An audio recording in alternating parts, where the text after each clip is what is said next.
precision, trust,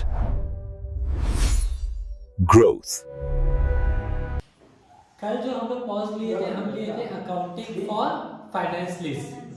accounting for finance lease in the books of lessor और in the books of lessee. कोई doubt है क्या? सब clear है? ठीक है। अब आगे जो आते हैं वो आते हैं अकाउंटिंग फॉर ऑपरेटिंग लीज। अब फाइनेंस लीज में होता क्या था, एसेट रिकॉर्ड करता था लेसी, डेप्रिसिएशन लेता था लेसी, ठीक है। सारे डिस्काउंट रिवॉर्ड्स किसको मिलते थे? लेसी। और लेसर क्या करता था, सिर्फ एक रिसीवेबल अकाउंट खोलता था कि मेरे को पैसा लेना है और दिखाता था कि मेरा एसेट बिक गया, ठीक है। ये कौन करता था? फाइनेंस लीज में लेसर और लेसी का ये ट्रीटमेंट होता था। अब जो लीज फाइनेंस लीज नहीं है वो ऑपरेटिंग बन जाएगी। अब अगर मान लो फाइनेंस पे लेसी रिकॉर्ड करता था तो ऑपरेटिंग में लेसी रिकॉर्ड नहीं करेगा, अब कौन करेगा? लेसर। लेसर ही मालिक रहेगा, लेसर ही रिस्क बियर करेगा, जो रिवॉर्ड मिलेगा वो लेसर को ही मिलेगा। लेसर तुमको कोई चीज किराए में यूज करने के लिए देगा, ठीक है। क्लियर है? चलो ऑपरेटिंग लीज में ये होगा। तो पहला मैंने क्या बोला, एसेट कौन रिकॉर्ड करेगा? Lessor. Lease asset will be recorded by, ठीक है। डेप्रिसिएशन कौन लेगा? जिसके पास एसेट है। Charge depreciation as per years 10, ठीक। अब एक बात बताओ, तुमने अगर मेरे से कोई चीज किराए पे ली है 2 महीने की, अब तुमने मुझे उसका पैसा दिया, वो सीधे सीधे मेरे लिए डायरेक्ट क्या बन जाएगी? मेरी income generated from that asset. तो ये इनकम को मैं पीएनएल में डाल दूंगा direct. Recognise lease income in PNL account using FL, straight line method. तुमने एक 10,000 रुपए दिए, 10,000 इनकम, अगले महीने फिर 10,000 दिए, 10,000 डायरेक्ट इनकम। इसमें फाइनेंस चार्ज वाला कोई इफेक्ट आना ही नहीं है ना, अनअर्न्ड फाइनेंस इनकम आना है। क्लियर है?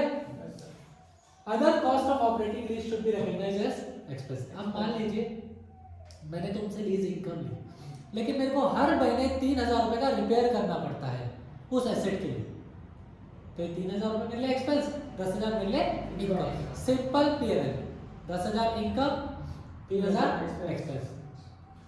इनिशियल डायरेक्ट कॉस्ट में भी एक्सपेंस्ड इमीडिएटली। अगर कोई डायरेक्ट कॉस्ट लगता है, जैसे मान लो हम एग्रीमेंट बना रहे हैं, उसका कुछ खर्चा हो गया, या कुछ मशीन को सेटअप करके देने का खर्चा हो गया, स्पेशलाइज्ड नेचर का बना के देने का खर्चा हो गया, वो सब इनिशियल डायरेक्ट कॉस्ट है, उसको हम क्या करेंगे? एक्सपेंस आउट कर देंगे इमीडिएटली। क्लियर है? बस यही होता है accounting in the books of lessor. किस केस में? ऑपरेटिंग केस में। अब लेसी क्या करता है इस केस में? लेसी सिर्फ आपको लीज पेमेंट करता है, उसमें कोई फाइनेंस चार्ज का इफेक्ट नहीं, कोई इंटरेस्ट का इफेक्ट नहीं। तो अगर वो कोई लीज पेमेंट डायरेक्टली कर रहा है तो वो मेरे लिए लीज एक्सपेंस हो गया। तो लेसी अपनी बुक में डायरेक्ट पीएनएल में लीज एक्सपेंस डालते हैं। ये lease payment should be recognised as an expense in profit and loss account on FLN basis over lease term. एकदम सिंपल हो गया। ये ऑपरेटिंग खत्म। ऑपरेटिंग में सिर्फ ये बताना है एसेट कौन रिकॉर्ड करेगा? लेसर। डेप्रिसिएशन कौन लेगा? उसको कोई इनकम मिलेगी तो कहाँ जाएगा? कुछ खर्चा किया होगा तो कहाँ जाएगा? पीएनएल। बस हो गया। लेसी क्या करेगा? पेमेंट, सिर्फ पेमेंट करके एक्सपेंस के रूप में क्लेम करेगा। क्लियर है? हो गया मेरा ऑपरेटिंग की अकाउंटिंग। अब आते हैं सबसे इंपॉर्टेंट टॉपिक इस AS 19 में, जो कि है सेल एंड लीज बैक। मतलब पहले बेचेंगे, बाद में उसी एसेट को किराए पे ले लेंगे, लीज पे ले लेंगे। देखो, बेचूंगा और किराए पे लूंगा, तो किराए पे तो तभी लूंगा जब मेरे को उस एसेट की वापस जरूरत पड़ेगी। जब एसेट की जरूरत है तो मैं बेच ही क्यों रहा हूँ? सबसे इंपॉर्टेंट क्वेश्चन। मैं बेच रहा हूँ और उसी एसेट को वापस लीज बैक पे ले रहा हूँ। वापस लीज पे ले रहा हूँ, इसका मतलब वो एसेट की मेरे को जरूरत है, ये तो मानते हो ना, वरना क्यों लूंगा लीज पे वापस? लीज पे ले रहा हूँ मतलब उस एसेट की मेरे को जरूरत है। तो क्वेश्चन ये आता है कि अगर मुझे जरूरत है तो मैं बेच ही क्यों रहा हूँ? पहली बार क्यों बेच रहा हूँ?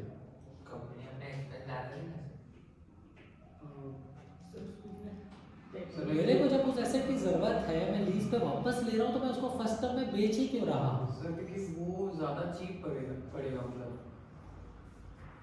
लीज का बाइफर्केशन ज़्यादा हो जाएंगे। क्या बोला? पैसे की पैसे की नीड।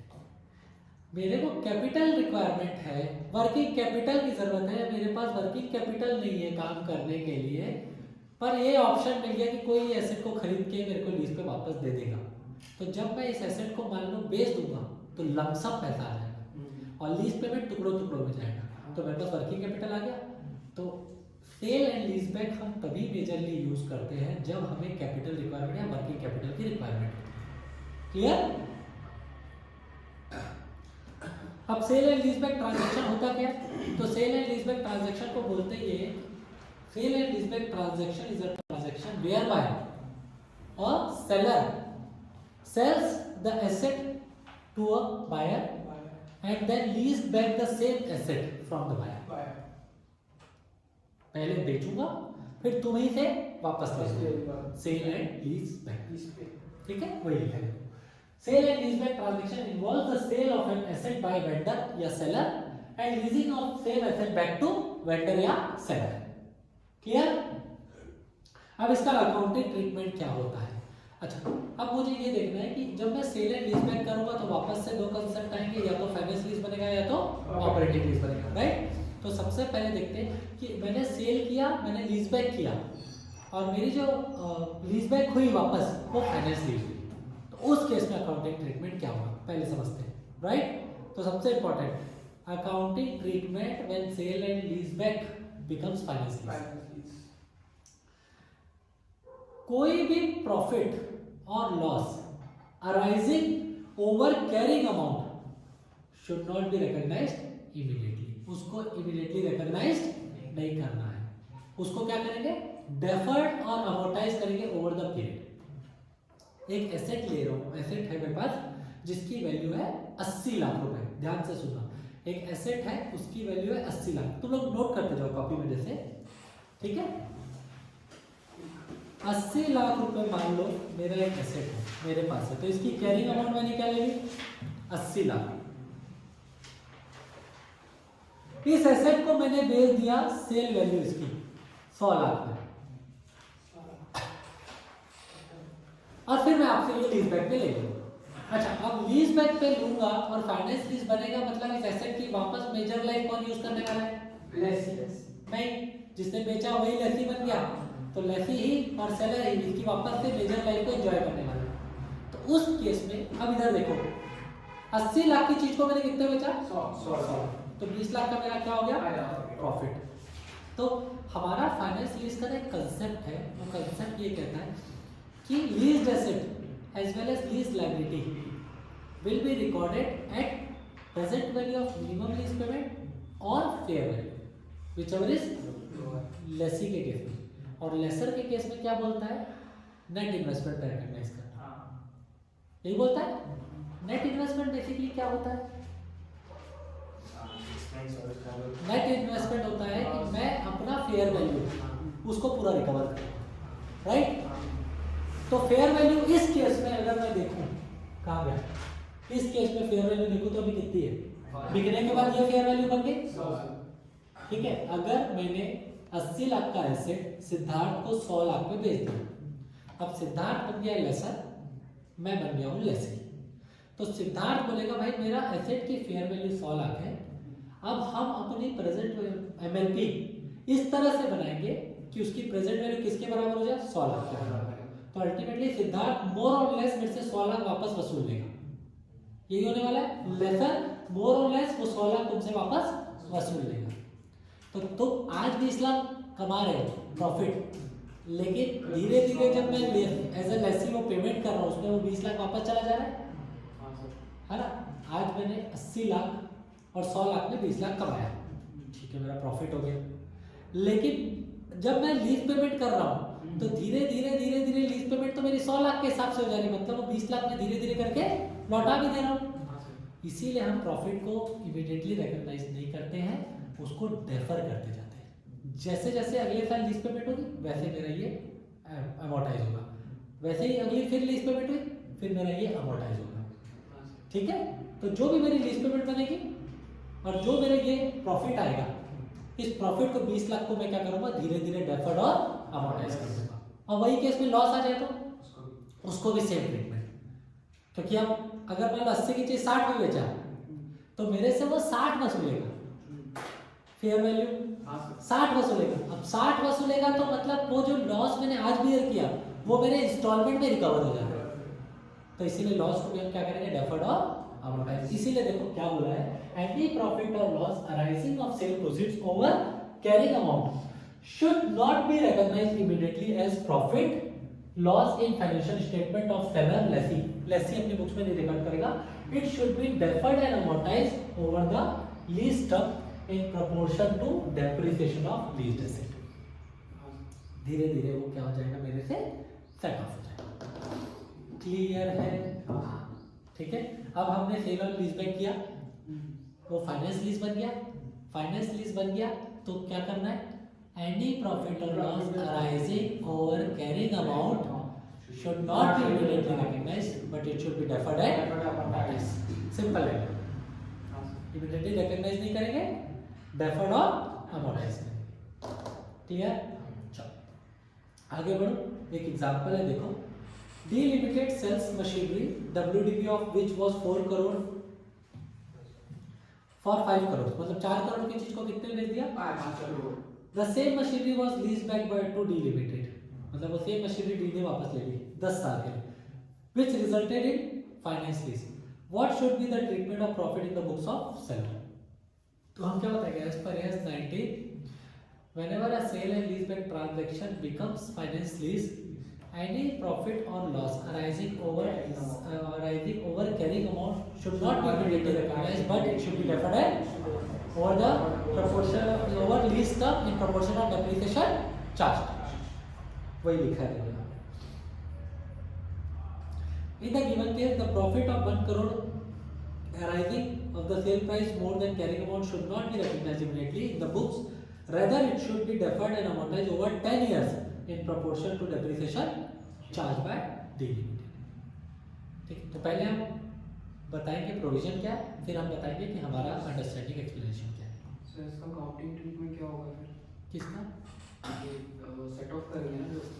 देख, सपोज करो जब मेरे एसेट को रिकॉर्ड कर लिया, एसेट रिकॉर्ड हुआ तो मेरा एसेट आया लीज्ड एसेट, किसकी बुक में बता रहा हूँ, लेसी की बुक, टू लीज लायबिलिटी।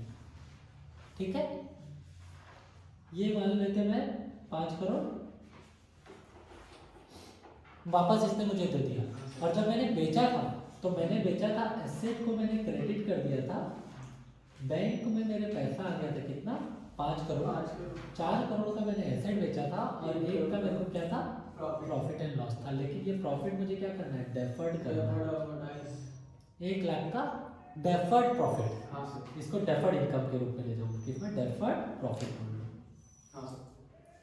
फिर अब धीरे धीरे क्या होगा, जैसे इस पे डेप्रिसिएशन लगेगा वैसे वैसे ये, मतलब अगर इसका 50 लाख रुपए डेप्रिसिएशन लग रहा है तो इसका 10 लाख रुपए प्रोपोर्शनेट वे पे वो बस डेप्रिसिएशन के प्रोपोर्शनेट वे पे अमोर्टाइज होते जाएगा। अगर ये WDV में अमोर्टाइज होगा तो ये भी WDV में अमोर्टाइज होगा, मतलब डेप्रिसिएशन बेसिस पे अमोर्टाइज करना है। ठीक है, क्लियर है? आगे बढ़ सकता हूँ। अब मान लीजिए मेरा सेल एंड लीज बैक क्या हो गया है, ऑपरेटिंग लीज बैक। अब इस पे थोड़ा सा दिमाग लगा के समझिए। अब मेरा सेल एंड लीज बैक क्या हो गया, ऑपरेटिंग लीज। तो इस केस में हमको अलग अलग कैटेगरीज केसेस समझने हैं। पहला, अगर मेरा सेल प्राइस मेरे फेयर वैल्यू के बराबर है, मेरा सेल प्राइस क्या है, मेरे फेयर वैल्यू के बराबर है। फेयर वैल्यू क्या होती है वो तो क्लियर है आपको। मान लीजिए 2 व्यक्ति मार्केट वैल्यू पे रेडी है कुछ खरीदने बेचने के लिए, तो वो फेयर वैल्यू होती है। और सेल प्राइस जितने में आप बेच रहे हो, फाइनली ट्रांजैक्शन की जो वैल्यू है, अगर ये दोनों बराबर है तो मुझे देखना है अगला कैरिंग अमाउंट क्या है, तभी तो प्रॉफिट और लॉस समझ में आएगा। अगर सेल प्राइस और फेयर वैल्यू बराबर है तो चाहे प्रॉफिट आए चाहे लॉस आए, इमीडिएटली रिकॉग्नाइज कर देना। Example, let's say sale price is equals to 50, fair value is equals to 50, carrying amount is equals to 40। क्या आएगा, प्रॉफिट आएगा कि लॉस? प्रॉफिट 10 लाख का। 10 लाख का प्रॉफिट आ रहा है। और मेरी कंडीशन क्या है, मेरा सेल प्राइस और फेयर वैल्यू दोनों क्या है, इक्वल है। इस केस में चाहे प्रॉफिट आए चाहे लॉस आए उसको हमको इमीडिएटली रिकॉग्नाइज करना है। तो ये जो 10 लाख है ना, इसको मैं बुक्स में इमीडिएटली पीएनएल में रिकॉग्नाइज करूंगा। तो bank account debit to asset to PNL, direct PNL में अमाउंट डाल दूंगा। क्लियर है? पक्का? सेकंड केस, अगर मेरी सेल प्राइस फेयर वैल्यू से कम है, मतलब फेयर वैल्यू में मान लो 50 लाख है, फेयर वैल्यू मेरी 50 लाख है, सेल प्राइस को हम ले लेते हैं 45 और कैरिंग अमाउंट को हम ले लेते हैं 40। ठीक, यदि प्रॉफिट आ रहा है उस प्रॉफिट को आपको इमीडिएटली रिकॉग्नाइज करना है। यदि प्रॉफिट आ रहा है तो इमीडिएटली रिकॉग्नाइज करना है। यदि लॉस आ रहा है तो भी इमीडिएटली रिकॉग्नाइज कर सकते हो, provided loss is not compensated by future lease payment. Loss आ रहा है, ठीक है, इमीडिएटली रिकॉग्नाइज कर सकते हो, लेकिन आपको ये देखना है कि ये लॉस मेरी भविष्य की पेमेंट से कंपनसेट तो नहीं हो रहा है, वो आपको चेक करना है। अगर वो भविष्य की पेमेंट से कंपनसेट हो रहा है लॉस, तो उस केस में लॉस को इमीडिएटली रिकॉग्नाइज नहीं करेंगे, उस केस में उसको क्या कर देंगे, डेफर और। तो सेकंड कंडीशन में बोला है कि मान लो मेरी सेल प्राइस जो है वो फेयर वैल्यू से कम है और मुझे प्रॉफिट आ गया। सेल प्राइस 45 फेयर वैल्यू से कम है पर मुझे प्रॉफिट आ रहा है 5 का, तो प्रॉफिट शुड बी रिकॉग्नाइज्ड। और अगर वही लॉस आ जाएगा तो मैं क्या करूंगा, it should be recognised immediately, provided loss is not compensated by future lease payment. However if loss is compensated by future lease payment then it should be deferred and amortized। बस ये ध्यान रखना। Second case में, कौन सा case, जब मेरी sale price fair value से कम होगी, ठीक है, सेल प्राइस फेयर वैल्यू के बराबर रहेगी तो प्रॉफिट आएगा या लॉस आएगा उसको क्या करेंगे, इमीडिएटली रिकॉग्नाइज। सेल प्राइस जो है वो फेयर वैल्यू से कम है, fair value sale price fair value से कम है, तो प्रॉफिट आएगा तो इमीडिएटली रिकॉग्नाइज करेंगे, लॉस आएगा उसको भी इमीडिएटली रिकॉग्नाइज करेंगे। पर हमको देखना क्या है कि कहीं वो फ्यूचर लीज पेमेंट से कंपनसेट तो नहीं हो रहा। अगर वो कंपनसेट नहीं हो रहा है इमीडिएटली रिकॉग्नाइज करो, कंपनसेट हो रहा है डेफर करो और amortize करो। ये भी क्लियर? अब आते हैं थर्ड केस जो कि अभी हमारे लिए सबसे इंपॉर्टेंट है। अब सेल प्राइस हमारी ज्यादा रहती है फेयर वैल्यू। अभी फिलहाल में सेल प्राइस लिख लेता हूं मैं 39, फेयर वैल्यू लिख लेता हूं मैं 35। सेल प्राइस फेयर वैल्यू से ज्यादा है, कैरिंग अमाउंट और फेयर वैल्यू बराबर है, प्रॉफिट आएगा कि loss? Carrying amount fair value के बराबर है, मतलब कैरिंग अमाउंट कितना हो गया, प्रॉफिट आएगा 4 लाख का। यस, क्योंकि सेल माइनस कैरिंग अमाउंट करेंगे तो प्रॉफिट आएगा, 4 लाख का प्रॉफिट आया बेटा। अब जहां पे फेयर वैल्यू से रिलेटेड आ गया तो इसको ऐसा समझो, मैं sale price minus fair value कर रहा हूं। क्या कर रहा हूं, sale price minus fair value, इसका मतलब यही हो गया, sale price minus fair value जहां आ गया तो उसको डेफर और अमोर्टाइज करना हमेशा। क्या करना उसको, डेफर और अमोर्टाइज। तो अगर मेरा कैरिंग अमाउंट मेरा फेयर वैल्यू के बराबर है तो मैं इसको ऐसा भी समझ सकता हूँ कि मेरा सेल प्राइस कैरिंग अमाउंट से माइनस ना होकर फेयर वैल्यू से माइनस हो रहा है, दोनों बराबर है क्योंकि, तो अल्टीमेटली आना वही है। तो क्या आ रहा है इस केस में, 4 लाख का प्रॉफिट, इस प्रॉफिट को मैं क्या करूँगा, डेफर और अमोर्टाइज। और वही कैरिंग अमाउंट और फेयर वैल्यू रहेगा तो उसको इमीडिएटली रिकॉग्नाइज कर देना। अगर कैरिंग अमाउंट और फेयर वैल्यू का डिफरेंस रहेगा ना उसको इमीडिएटली रिकॉग्नाइज करेंगे, जहां सेल प्राइस और फेयर वैल्यू का डिफरेंस रहेगा उसको हम डेफर और अमोर्टाइज करेंगे। ये बस कांसेप्ट ध्यान रखना। नेक्स्ट प्रॉफिट, अब क्या करते हैं, नेक्स्ट कैरिंग अमाउंट को कर देते हैं 33, फेयर वैल्यू से कम। अब प्रॉफिट आएगा कितना आएगा, 2 लाख 6 लाख, 39 माइनस 33, ये मेरा 6 लाख का प्रॉफिट है। लेकिन मेरा अभी मैंने थोड़ी देर पहले कंसेप्ट बताया कि sale price minus fair value को मेरे को डेफर्ड करना है, फिर fair value minus carrying amount को मेरे को क्या करना है, इमीडिएटली रिकॉग्नाइज। तो 39 lakh sale price, 35 lakh fair value, कितने का प्रॉफिट, डेफर्ड और अमोर्टाइज, क्योंकि सेल प्राइस और फेयर वैल्यू का रिलेशन डेफर्ड और अमोर्टाइज, फेयर वैल्यू और कैरिंग अमाउंट का relation immediately recognise. 35 minus 33, 2 lakh को क्या करेंगे, इमीडिएटली रिकॉग्नाइज कर लेंगे। ओवरऑल इफेक्ट देखोगे तो 6 लाख पे पड़ रहा है, 4 लाख और 2 लाख। ठीक है, क्लियर, कोई डाउट? फिर अब अगला इसका कंसेप्ट तुम बताओ। अब कैरिंग अमाउंट फेयर वैल्यू से ज्यादा है तो एक काम करते हैं, सेलिंग प्राइस रखते हैं 39, फेयर वैल्यू रखते हैं 35 और कैरिंग अमाउंट रख देते हैं 40। प्रॉफिट आने की लॉस? लॉस है। ठीक है, अब पहला हमको कंसेप्ट देखना है फेयर वैल्यू और कैरिंग अमाउंट में। फेयर वैल्यू 35 है, कैरिंग अमाउंट 40 है, दोनों का डिफरेंस ये 5 का लॉस है। इसको क्या करूंगा? Immediately recognise. तो ये 5 का तो इमीडिएटली रिकॉग्नाइज हो गया। फिर दूसरा रिलेशन देखना है सेलिंग प्राइस और fair value. Selling price 39, fair value 35, 4 का क्या आ रहा है? प्रॉफिट आ रहा है। 4 का क्या आ रहा है? इसको क्या करेंगे? डेफर्ड और अमोर्टाइज, क्योंकि सेलिंग प्राइस और फेयर वैल्यू के रिलेशन को हमेशा क्या करना है? डेफर और अमोर्टाइज। तो 39 माइनस 35, 4 को मैं डेफर्ड और अमोर्टाइज कर दूंगा और 40 माइनस 35 जो लॉस आ रहा है उसको मैं इमीडिएटली रिकॉग्नाइज कर दूंगा, क्योंकि वो कैरिंग अमाउंट और फेयर वैल्यू का रिलेशन है। अब नेट इफेक्ट देखो, 1 लाख का नेट इफेक्ट, 1 लाख का नेट इफेक्ट आ रहा है लॉस का, 5 का लॉस, 4 का प्रॉफिट, तो 1 का लॉस। और अगर आप नोट करोगे तो देखो 1 का ही लॉस है, बस ट्रीटमेंट अलग है। 5 लाख इमीडिएटली रिकॉग्नाइज हो रहा है, 4 लाख डेफर्ड हो रहा है। क्लियर है? बस यही आपका होता है बेटा तीनों केस। ये सबसे इंपॉर्टेंट है, ये 5 मार्क्स का क्वेश्चन एग्जाम में आता है केएस 19 में। क्लियर है? सेल एंड लीजबैक रिवाइज कर लें एक बार, ठीक है। अब वन शॉट रिवीजन होगा। पहला, अगर सेल एंड लीजबैक फाइनेंस लीज है तो कोई प्रॉफिट आए कोई लॉस आए उसको क्या करोगे? Deferred and amortise. कभी भी डेफर्ड और अमोर्टाइज होता है अगर वो फाइनेंस लीज है तो। ठीक है, मतलब अगर मेरा सेल एंड लीजबैक फाइनेंस लीज है, कोई भी प्रॉफिट आए कोई भी लॉस आए वो डेफर्ड और अमोर्टाइज होगा। ठीक है, over the period of lease term in proportion to depreciation charge.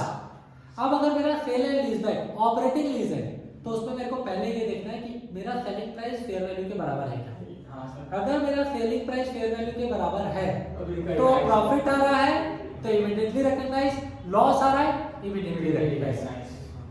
फिर अगर मेरा सेलिंग प्राइस फेयर वैल्यू से कम है तो प्रॉफिट आ रहा है तो क्या करेंगे? Immediately recognise. लॉस आ रहा है immediately recognise provided it is not compensated by future lease payment. But if loss is compensated by future lease payment it should be deferred and amortised. ये भी क्लियर है?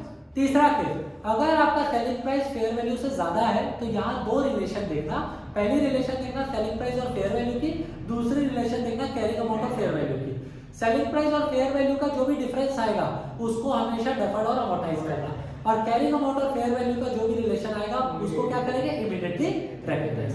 बस ये कंसेप्ट याद रखोगे तो ये sale and leaseback clear? Very good.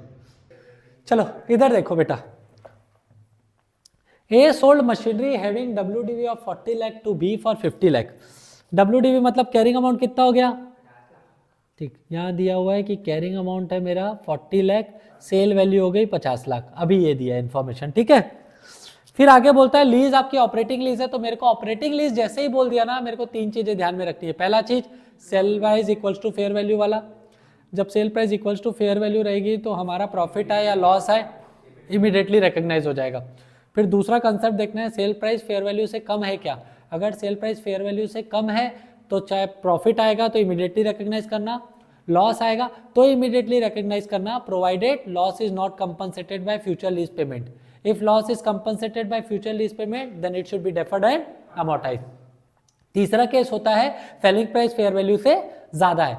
जब सेलिंग प्राइस फेयर वैल्यू से ज्यादा रहेगा तो आप 2 रिलेशन बनाना, पहला सेलिंग प्राइस और फेयर वैल्यू का और दूसरा कैरिंग अमाउंट और फेयर वैल्यू का।